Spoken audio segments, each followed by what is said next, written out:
Taking a stand today, hundreds of educators calling out sick. They skipped work to rally in solidarity with staffers who are dealing with an ongoing pay dispute with Durham Public Schools. Thanks so much for joining us for the news at 5 o'clock. I'm Lauren Johnson. Hi, everyone. I'm Steve Daniels. Eyewitness News continues following this crisis that's plaguing the Durham Public Schools right now. The fight for higher pay for those workers and also the impact on so many parents and kids who are left scrambling with this big sick out today. Take a look at the information on your screen. 12 schools had to shut down today as teachers staged a sick out. It comes just days after staff from a variety of work groups refused to work, leaving students without transportation to school. Today's rally happening as it's also the first day on the job for the interim chief financial officer for the district. We have live team coverage of today's developments. Josh Chapin is breaking down how we got here, but we start tonight with Akila Davis. Akila, you've been at those rallies all day. Teachers say they want everyone to be treated fairly. What else are they saying?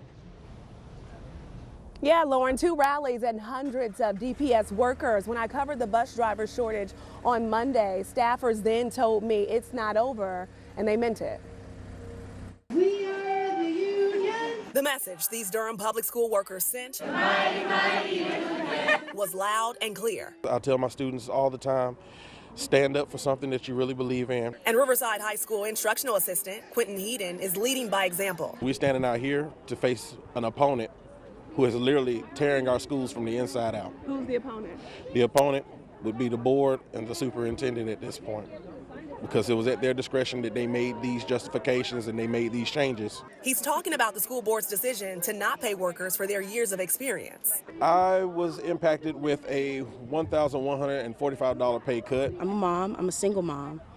I lost a fair amount of money in my monthly check, and I'm trying to keep my morale. These workers rallying outside the Staff Development Center for the first rally.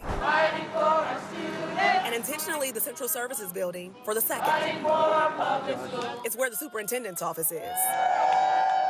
When we don't have cafeteria staff, custodians, bus drivers, other people are then trying to pitch in and fill that void, and it impacts our most vulnerable students. Lions Farm teacher Lisa Girardi and her 9-year-old daughter are standing in solidarity with her coworkers. I'm out here to support the classified workers. Severely understaffed, the school district closed 12 schools, calling it a safety measure. As more than half of DPS students are on free and reduced lunch, community groups have rallied together to collect food for them. Teachers are helping distribute. The DAE, who are in negotiations, have agreed that they will take it to their specific hubs where the children will then have access to the food. And when school's out, it leaves many scrambling, especially working parents. I can't go to work because they're at home. I got 5 children to care for, so there's nothing that I can do.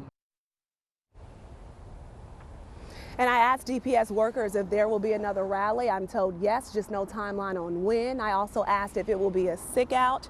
They are not sure. They say they are going to be in the planning phases soon. Meantime, this Friday, the Board of Education is meeting to review salary proposals. DPS workers will get an opportunity to weigh in. We're live in Durham. Akila Davis, ABC 11 Eyewitness News.